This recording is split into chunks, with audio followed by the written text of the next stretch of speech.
Good morning and welcome to the show. I'm your host, Catherine McCord. I'm very excited for this episode of Supermania because it kind of brings together both of my worlds, talking about neurodiversity and mental health, and also talking about HR related topics. And today we're going to talk about neurodiversity and mental health in the job search. And I have a very special guest with me today. But before I bring her on, real quick, I do want to address because I've had people mention them in my last couple of lives. I do have on a heart monitor today. I'm not going to drop dead during the middle of the show. I promise you. That's a whole other topic, but that's what that is. I just wanted to let you all know that I am okay and that there's no need to be concerned. So today, I'm very happy to bring on with me the wonderful Sonya. Hello. Good Hi, morning. good morning. Welcome to Supermania. Thank you for having me. Absolutely.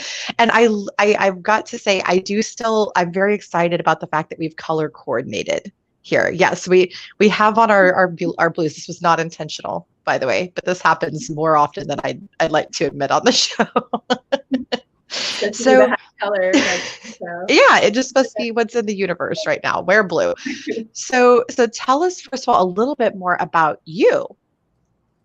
Well, I come from healthcare. So my background is it's very interesting because I've had the opportunity to work in a lot of different settings in healthcare, from wellness and clinical to working as a private practice provider for healthcare insurance companies. So I've heard a lot of things, seen a lot of things, talked to a lot of people. And most recently, I changed over into something called user experience. So really working on how we experience different technologies, apps, websites. And I got a certificate from SMU right before the pandemic. And fortunately, I was one of the last groups to get to go in person. Then I came home, saw my family, and transitioned in the meantime to UX research. And most recently, been learning a lot more about accessibility and studying about accessibility and neurodiversity. So I'm really happy to be here to talk more with you about my experiences. Good, great. And I love to, so you have both the kind of hiring team background and also the technological background, which is something, as you may know, I have a very big passion when it comes to user experience and the hiring process. So I do a lot of research to this effect. I've designed a whole applicant tracking system to be better for the neurodiverse, that kind of thing. So this is something that really matters to me quite a bit. So I want to kind of start off with, so kind of diving into your UX experience to start with. Mm-hmm. So what are some of the things that you see happening in technologies in terms of things not being considered and historically, and then kind of where we're headed with that? Well, for me, the reason the whole onus for me switching over had to do with the portal system, the way that people were signing in and signing up for my services. The user experience on the patient side or the end user side was, okay, it goes from red to green. I've filled out my paperwork. I've signed my HIPAA. I'm good to go. So unless you're colorblind, which red and green are colorblind colors, then you're thinking, okay, I've done all my paperwork. I'm ready to go see this provider and I'm good to go. And on my side, I was spot checking for any kind of audits, any kind of issues and concerns. And some people, it would say signature not captured. And I had to go and figure out why that was happening. And it was a startup group. They apparently didn't do as much of the testing on the side of the user as well as the provider, because I think we would have caught some of the issues and mistakes with the signature not being found, because that's the critical thing for when you go through and do insurance. Right. You can't submit claims until that happens. Right. So that is one of the reasons why I got into this. And the research side is that natural curiosity that I've had. So what I'm seeing a lot of is, at least in healthcare, a lot of the time the provider is not necessarily being brought into the conversation. What'll happen is the UX team will create something and then they'll go through a clinical review. But you don't often see people like myself that have this really deep healthcare experience, who've understood it from both sides of the desk, now coming into a UX team and working on daily stand-ups and the development and the prototyping and the testing and the iteration and all those things that need to happen to make sure that the job to be done gets done. And the same thing happens on the HR side. So when they're creating HRIS or ATS systems, they're not bringing in HR folks and DE&I people and all of that. They're not bringing those teams in, which is utterly insane to me. Like, what? You're creating it for these humans. Why are you not including them in the design process? And the other thing that I'm seeing a lot, and I'm very curious if this is your experience too, is that you have one group of people that designs it and that's it. And there's not really feedback from the general populace, not just the people who are using it, but there's no like going out and say, let's seek out different, let's find people in different communities and see how they're able to use it. So for instance, people with visual impairments, like you mentioned, the colorblind concern, auditory impairment, different, maybe dyslexia, that type of thing, and see how these folks are able to use our technology. I know they don't do that on the HR tech side. Are they doing that very much on your side at all? Yeah, you don't really see a lot of that. What it all goes back to is, what is the product? The product owner usually kind of sets the tone for the team, but then there's requirements. So if I am working up a research brief, or if I'm working in a research plan, I need to put into that plan what kinds of users that we're looking for. If we're working with a third party, we need to specify. And there's certain groups out there that do a really good job, and they're pretty boutiquey, but they do a good job of recruiting people with, let's just say, magnifier use, or some of these other types of things that we don't often think about with the general populace. But it's very interesting because it all starts and ends with how things are planned. And that's what we call in accessibility shift left. We're trying to think about everyone and not just one group of people or another.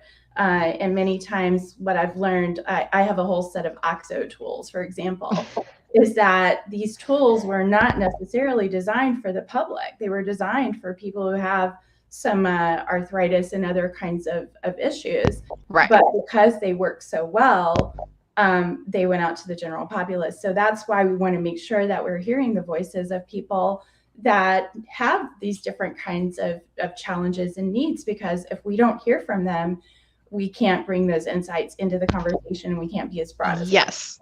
And that's so true so not just on the technology side, but on the interview process side. So I've noticed, even companies that are declaring, oh, yay, we care about inclusion.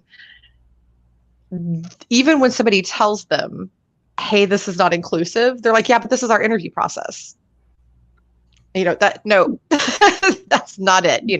First of all, bring in different people, educate yourselves on, what needs, what it means to be inclusive, and then always be evolving, because you're always I constantly learn about new things and I go, oh, crud. Okay. Yeah. I need to adjust that so that this is more inclusive now. Happens all the time. And in fact, you and I had a funny situation. So, cause we have, varying needs that are actually opposite and clash together. So I have hearing impairment, so I need the visual aspect, and you do better with the auditory. All ears. Yes. So we had some interesting messaging going back and forth. But I think that, but it's just about that communication. And I loved how you addressed it. You just sent a message and go, hey, this is, by the way, I know that, you're just doing what's like average on here, but can you can you talk to me this way? 'Cause this is better for me. Advocating. I want to start with that on the job seeker side, advocating for yourself. El numero uno tip. As a neurodiverse person, especially, because there's so many variations, right? Even within each diagnosis, there's so many wonderful variations of how people experience things. So I know that you've recently completely career transitioned. What's it been like being in the job search, and what are some times that you've had to advocate for yourself? Well, I think you make a really good point that sometimes one thing that works for everyone may not work for another person. So sometimes these types of tools that are out there, they may have like fill out this form if you need any kind of assistance or what have you, but they're not giving this alternative way to participate or to share information. So for me, I might want to videotape myself on a Zoom or create a Loom or something like that and drop a video in, or some sort of an audio file if they had a dedicated phone number, let's say, or if they had a way to do that. That right there is just, it's so much more inclusive, because not everyone, functions the same way with information and typing or information that's spoken. I see a lot of people advocating for captions because captions aren't always included. And now, fortunately, there's a lot more awareness about it, but still, we need to be able to have a choice of how we interact with information. And even Google, a company that I deeply respect and love a lot of their products and services, and they've got a whole health equity team, and they're doing some great stuff with Fitbit. So even a company like that, they still have a form that everybody has to fill out if you need an accommodation. So I think that the first thing starts with awareness and understanding that information is a two-way street. There's an information that's an incoming, and then there's an outgoing. So the way that I might interact with somebody as an outgoing, I might do a voice to text, and that's fine with me. But the incoming of how I need to receive the information needs to be something with auditory or visual. It needs to be something other than typing. Yeah. Right. Which is, I mean, and to your point, so I have, funny enough, I have another friend who is, I have two friends that have dyslexia that prefer the voice to text. And I have one that actually prefers the type. I don't know why, but I don't know why the difference. So even within the diagnosis, because I've seen a lot of, well, this community wants this. Be careful with that, because that may not be true. It's the same thing. I see that a lot with autism, and people will say, oh, well, autistic people want this. Maybe you do, but that's not what all people with that diagnosis want. So, being careful. So again, advocating for yourself. So when somebody is communicating in a way that's not effective for you, speaking up about it and just going, hey, I would be able to communicate a lot more effectively this way. And I've noticed too, there's a huge stigma around the word accommodation. Like companies are like, it's going to be difficult, or, oh, I'm legally obligated to this. And I think we need to change that mentality, because so I'm from the South, and I was groomed from a very young age to be a great hostess, to just kill being a hostess. And so I love to accommodate people. I'm like, oh, what do you need? How can I help? How can I make your stay more pleasant? Because that's what I was taught to do. So I think it's the best thing in the whole wide world. Other people don't like that. So I've decided that we need to teach leadership and owners to be good hosts and hostesses, because that would really just spin the mindset, because it's really just as simple as making somebody feel comfortable so that they can be themselves, be more productive, that type of thing. It's easy. Just be a good human. I have a couple of points. I kind of want to go back to what you just said about companies and making it easy for people. And a lot of times what I've seen is the companies don't even realize that they're doing what they're doing, right? They are not thinking broadly.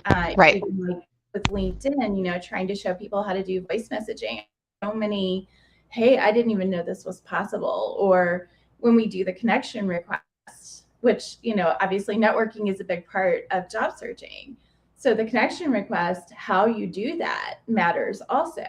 And this is something that, again, if what we're just used to doing is just do, and we're done, then, it is what it is, right? But it's just taking that 2 seconds more to show and explain, and hopefully start to normalize some of these behaviors, because this is not something that people are often aware of. And then when people who are in these supervisory positions go to bat for people for the accommodations too, then they need to have the support of upper management, because change doesn't always just happen at one level or in the mid-level. It also needs to go up, down. It has to be the whole company, or it just doesn't work. Yeah. Right. Top down.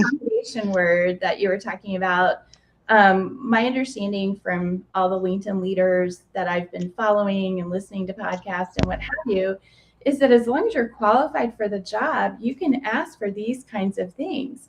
So if you need somebody to get on a call with you as opposed to just send you something in email, that job search process is supposed to be covered.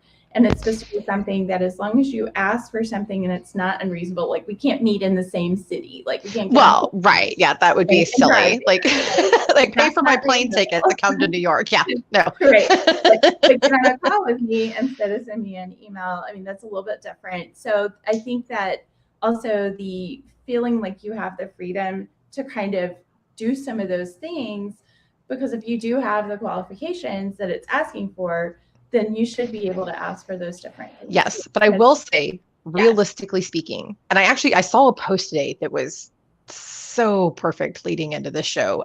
It was a post about, tips for people who are interviewing and how to showcase your communication skills, but everything in there. And I mean, I think to a point, I might be forgetting one at this particular moment, but all of them were specifically for neuro and physically normal persons.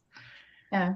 And I'm going, ooh, yeah, that is not ADA compliant. Like, it's just everything is wrong with this. And so, and I do want to say real quick that I do firmly believe that most companies do this stuff unintentionally. I absolutely am with you on that. I do believe that most of it's unintentional, but that's not really an excuse anymore. In the information age, you don't have an excuse to be ignorant to these things. So if you're going to say that you're inclusive, then do the research and get better and be open to suggestion. But so this post is talking about all these neuro normal things to do and the ADA compliance. But here's what I will say. The tragedy, and this was part of my comment on this post, the tragedy is that with most hiring teams, with most hiring processes, those are the things that you need to do to get hired. And in most cases, if you ask, no, I shouldn't say that. Let me take that back. Not most. In some cases, not most, I want to correct myself on that. In some cases, when you ask for an accommodation, it will shut them down because you've changed their process or you've done something and, oh, now you're inconvenient and now you're this or that. Or they may not even accommodate you, which also is illegal, but it does happen. I've seen it plenty. So I understand, the reason I'm bringing this up is that I understand why people are hesitant to do these things. Sure. I get it. I feel it. I feel very strongly. I relate to it. But on the other hand, do you want to work for a company that's so crummy that they won't do something really simple for you? Just to, like, as simple as hopping on the phone instead of Google or Zoom or Teams or whatever. Like, what, how simple is that? How simple? Well, and stop making people jump through hoops for accommodations is my second point to this. So on the job seeker side, you need to decide, where's your line of integrity and where's your line of being an advocate for yourself. And it's going to be different for different people. I'm a bull in a china shop when it comes to advocating for myself, and I will let you know what I need and you can deal with it or not. And if you don't, then you're going to hear about why you're wrong. But that's not for everybody. And that's not what everybody should do either. I'm not saying you have to do it like me, but find that line ahead of time and then stick to it was be my first piece. So for you, because you're such a different human than me, which I love. So where's your line for advocating for yourself? Where's your, like, okay, here's the things I'm definitely going to do, and here's how far I'm going to push it, just so that we can have the alternating perspectives here. Yeah, well, because I'm a healthcare provider and I'm so used to speaking in certain words and languages that are a little more formal, I've always disclosed, and I've always said in the very beginning, here's something I'm going to need. And I, of course, mine was related to an accident that I had. So it's a little bit of a different conversation for me, but my line is that if I don't see that they're taking the effort to go forward with the accommodation, that's where I start to lose interest, because Right. at the end of the day, if I'm asking for something, like if I were to ask my manager for more time to do a project and I had a good reason for it, something, I don't know, some vendor didn't come through with something, whatever. Anyway, it messed up the timeline. The earlier you say something, usually the less risk that you bring into the process. But I know that, right? Not everybody's going to come from that perspective and be able and feel comfortable saying those things. But I know that just because I've had a lot of real world experience.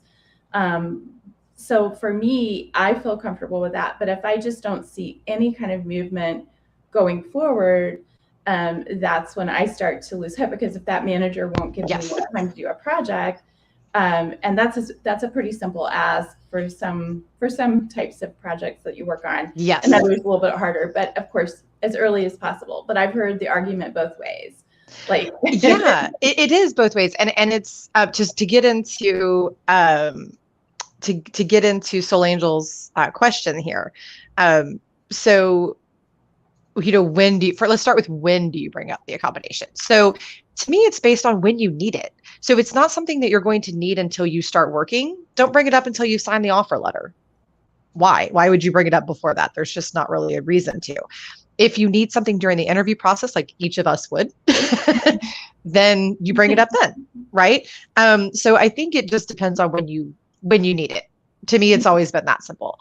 And then, you know, it's how do you ask? That was the second part of her question. So she had a 3-part question, which I like. So the second part is how do you ask for an accommodation?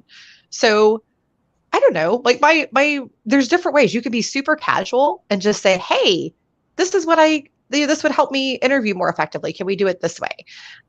You can be super like legal and ADA compliant with it and follow the ADA guidelines, and that you can go to their website, by the way, and I think it's ada.gov, but don't quote me on that, but just go to the ADA website and they have accommodation requests. You can send that. What are some different ways that you kind of suggest requesting an accommodation? Well, another thing that I've noticed as I've listened to podcasts with LinkedIn leaders and people who are more into the legal side of it is that you don't even have to use the word accommodation, that there is a plain language version of that. Now that goes back to health literacy, digital literacy. You know, you shouldn't have to be able to use certain words to be able to get what you need. But I think the thing about asking for more time or asking for something in a verbal format as opposed to a written format, I mean, these are all things that are fine to ask for, like PDFs. Let's just use that as an example. So PDFs are notorious for being inaccessible. They basically come off as an image. And so when people are sending someone who might need to use assistive technology or a screen reader a PDF to fill out, this is where I think a lot of companies really could make a huge difference, like almost immediately, because the PDF build process and the remediation has its own industry. I mean, there's people that make money off of this. So like if you are consulting, you know, on how to do this, please consult with people who know how to do it, because if they're not circling back to listening to others. If they're not built in an accessible way, right there, right off the gate, there are people that you could be filling those jobs with who can't get to the forms, who can't get to and through the application process. And they may be super qualified, but you'll never know. Yeah. And I want to hit on this point. So because we're talking about, you know, how to request accommodation. I can't tell you how many times I've seen the accommodation request be sent to candidates or even employees in PDFs. And I'm like, facepalm. Although again, if you don't know, I could see where you wouldn't understand that that's a problem. But if you're in HR or DE&I, you definitely should know. But anyway, I digress. That's a whole other show topic about how folks in HR need to be better trained. But so when it comes to requesting those accommodations, you don't have to use the word accommodation. You can be super casual and laid back about it. I like to always just say something like, depending on what it is. So one of mine that I sometimes need an accommodation for is my seizure disorder. Well, that can freak people out because then they're worried about you. It's actually a concern response. And so if I'm coming on screen and I let people know, hey, I won't really be looking at the camera today, just so that I am having a little bit of seizure activity. You may see it. I'm perfectly fine. It's just my dance moves. Let's keep on going. And thank you, Stacey Kaysen, for that. She named it that. And so I just kind of put them at ease because I know that they're going to be worried. Now, that's my personal style. I'm not saying that you're under any obligation to make somebody feel comfortable with your diagnosis or condition, but I do that to help kind of ease the transition and also bring a little bit of humor, kind of show them a little bit of my personality. So you don't need to be super formal. And then the third aspect that Soul Angel brought in, which I love, is it kind of what we talked about earlier of, okay, so let's say I'm interviewing you. It's kind of what's happening right now, give or take, not for a job, and we have conflicting needs. Like, what if because of my hearing impairment, I need to be more type, do more type, and what if because of your diagnosis, you need it more auditory? Now what? Yeah, that's always fun.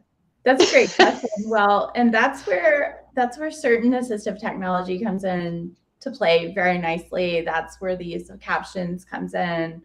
I think that there's a lot of people that don't even know about things like Loom, Loom, which is the tool that I use like all the time. And Loom recently, they changed their policy. At first it was you got captions if you bought one of the for purchase, whatever the pro or the whatever the next level is to the free. But now the captions are also on that free version, and you get 25 of them, and you get to try it, and you can go in and you do a screen capture. You can, put your information out there. You can share your screen. You can talk about whatever. It's great for design reviews. It's great for defect reviews. We do those a lot. And so tools. Tools are el numero uno.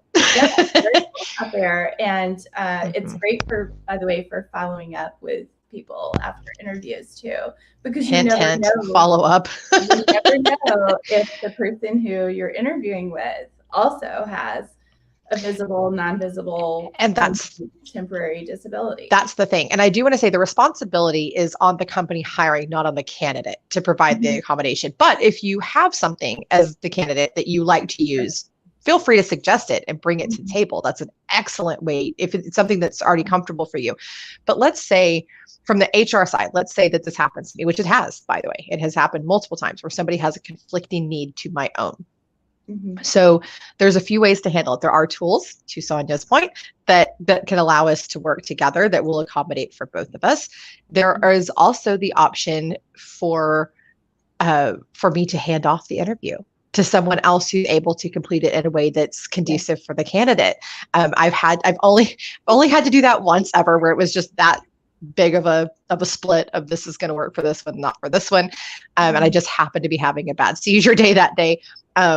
But I will also say this, that and this is a matter of personal opinion, but when you agree to work on a hiring team, especially if you're in recruiting where you're going to be doing a lot of interviews, be ready to be the one that makes them comfortable. That's your job. That is your job. So I will bend for my candidates way before I ask them to bend for me. Every time. Now, that's personal, and everybody, now somebody may have a diagnosis where that's not an option. I don't know. It's the situations are always different, so I don't want to judge somebody for not making that choice. But when you go into this job, your job is to make the candidates comfortable. So be ready to do that. Even if you're a little bit uncomfortable, not unhealthy, don't make yourself unhealthy. But if you're a little uncomfortable, or if it's a new technology for you, but it helps them, suck it up. That's my personal take. I love that. You're like, the handoff is a great idea, because not everybody is going to feel comfortable with everything. That's right. I think it also shows your teammates that you're willing to ask for help, and sometimes in this particular role, regardless of if you're interviewing or you're being interviewed, you need to be able to do that. So I love the collaboration and the spirit of what you're trying to do. But also engagement starts, because part of the interview process is you're interviewing them as well. So if you're trying to make you feel comfortable, that's where engagement starts to me. Engagement, discretionary effort, all those things we love to hear about when people come and work for our companies. We want to keep them around, especially those high performers in the Great Resignation. So, that's really important. It goes together. Every touch point is an interview. And when you've gone out of your way to do that and you've said, hey, listen, I think my teammate Sarah is much better at this. Let me grab Sarah. Then let them have it. Yeah, just hand it off. Telling them what you're doing. Communication is half of the problem here. Oh gosh, yes. So I think it's a lot of the problem. I think it's more than half. In my case, it's like I just see it all the time. Like people just really may not feel comfortable. They don't know what's going on, and I do a lot of education. So yes. Yeah. Oh, same. Yeah. I love the education. And Casper commented, I just put it up on the screen for a bit. He only disclosed his diagnosis of autism twice at a job and was fired. And A, I hate hearing that. Me too. B, I have had a similar experience, so I can relate to you on that. Not the same experience, I'm sure, but along the same lines. And so I want to kind of hit on that because there's one of the big problems out there is misunderstanding of diagnoses and what they mean. And I talk about this all the time, but it's all because we let incorrect information be the only information in our minds. And it can be something as simple as I watched a TV show about autism.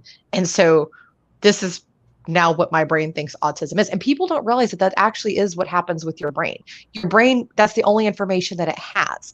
So it's important when you see a show about a diagnosis or you read something about a diagnosis or you meet one human with a diagnosis that you go do research. And it could be 60 seconds. I'm not asking you to spend your life researching this. I do because I think it's fascinating, but that's my personal choice. But take literally 60 seconds, go to like Mayo Clinic or one of those that's going to have just this factual scientific information. Give that to your brain for about 30 seconds. Then there's usually an article very easily pulled up. I've never had a problem finding an article instantaneously where it's written, in a positive light about, in a very factual and positive light from a reputable source. Read that and give that brain information to counteract, because otherwise you end up with what happened to Casper, because people don't understand and they're afraid. I've had people tell me that they're afraid of me because of my bipolar disorder. And I'm like, well, that's the wrong reason to be afraid of me. Maybe be afraid of me, but not for my bipolar disorder. And it's because they don't understand what it means. They think that it's erratic. I'm like, oh, no. I have very long ups, very long downs. I'm actually I'm going to be on this for a while. Whatever I'm going to be on it for a while. People think autism and they think of one of several movies, and that's just all that's in their head. And they can't think past that. And for some reason, people think that autism is associated with violence. I've seen that and I don't understand where that came from. I'm genuinely baffled by that one, but because I can't even find anything that associates them, so I don't know. But I think a lot of times, to your point earlier about the communication, we also need to communicate with our own brains and teach our own brains. Nope, that's not it. This thing over here is it. And I think that goes back to when you're asking for an accommodation. So my last question to you, because we've gone way over, which is cool. I don't mind. Sonya, when you're thinking of candidates out there who are scared to disclose, who've had all these negative experiences when they disclose, A, what are your thoughts to them? And B, what are your thoughts for the hiring teams that will be interviewing them? Yeah, it's a great question. First of all, I really hate to hear that, because there's some really great people out there that you could hire, that if these PDFs are accessible or whatever the case was, they'd have a job right now. So I feel badly because that it's continuing to happen, right? But I All will the say time. that there are companies out there. I know of one in particular. I'm actually pilot testing something around disclosure. So there are people out there listening, and they know that this is a challenge, and it's on the actual end user side. So there are people out there working on this. So please don't give up hope. And secondly, just make sure that you take cues. If you can do any kind of internal networking before you go through the interview process to understand what the culture and climate is like more than just an employee resource group that is Right. about accommodations and accessibility and disability and all that, but also ask what the climate is around the different tools, especially if you work in a remote environment. So this is what I think. Yes. Also, back to your other question about what can teams do. So the hiring teams and the people who are in charge of buying the software, please, people, please bring somebody in who has some sort of a background in this, and have them advise you on what to buy. Because when we cut out in-person communication for COVID purposes, and now, a lot of people working remotely, unless I'm using my hands here, you can't see my hand gestures. Some people need to have camera on from all the participants so they can read lips. There's a lot of those kinds of things going on that we can't do because we're not in the same room together. So part of this is what I would say is more like situational awareness.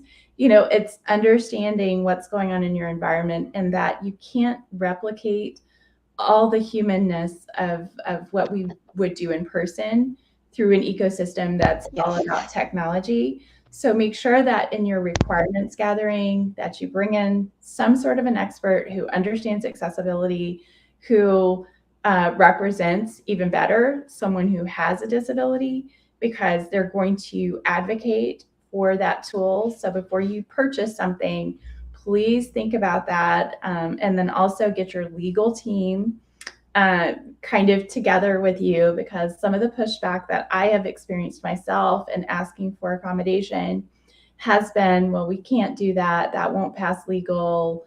We can't record things. Which is insane. And it's literally part of the law. You have to. Screen recordings they will bring up more friction. So again, as user experience people here, with candidate experience in this case, we need to also be thinking about the things that might inhibit that internally. There's little things with Loom, you have to make sure that you're using it on a Chrome browser. You have to make sure that the plugin, there's a thing that you do on Google that's a plugin, and you have to make sure it doesn't say admin blocking. Whatever, yeah. It has to be okay before you bring the person in. So, I mean, these are the little things, but there is some education there. There is some hope there. And I just want to really encourage everyone, start with something easy, like go to accessible PDFs, please. Yeah, and constantly listen to your candidates. Ask them, and make accommodations standard. Just, hey, these are the options that we have. If you'd like something else, great, tell us, we'll get it. And make it super simple for them. Make accessibility information super accessible. And for the job seekers who are watching, I do have some wonderful resources for you. You can also find these on the supermaniashow.com website, but I will also drop them in the comments once the show is over. So you have go to jobsforhumanity.com. They have a whole neurodiversity section of companies that are specifically known for hiring folks with different neurodiversities and are more accessible. We have also to wonderful career coaches that I know that specialize in neurodiversity, which are Jacob Levy and Hollis Roberts. Again, I will be dropping their information. I've also accumulated a list that I've previously posted, and I hopefully still have that image, and I will drop that in the comments as well, of companies that reach out. But also, when you're out there interviewing, educate them, tell them what they can do better in a constructive way. Don't be rude, please, because it won't help you. But get out there and be constructive and tell people, hey, I love that you do this, this, and this, but what would be really great? You could add this, and that would make your inclusion efforts even stronger. So I just want to encourage all of you to advocate for yourself. I will be dropping all of these tools and connections into the comments. Thank you very much for joining us today, Sonya. You've been absolutely wonderful. I feel like we could have just kept going, but but we do have to cut it off at some point. But thank you again so much for joining us. Thank you, everyone. We'll be back same time, same place next week. Always feel free to connect to me, ask questions, ask for resources. Same thing with Sonya. I know she's a lovely human. And have a wonderful day.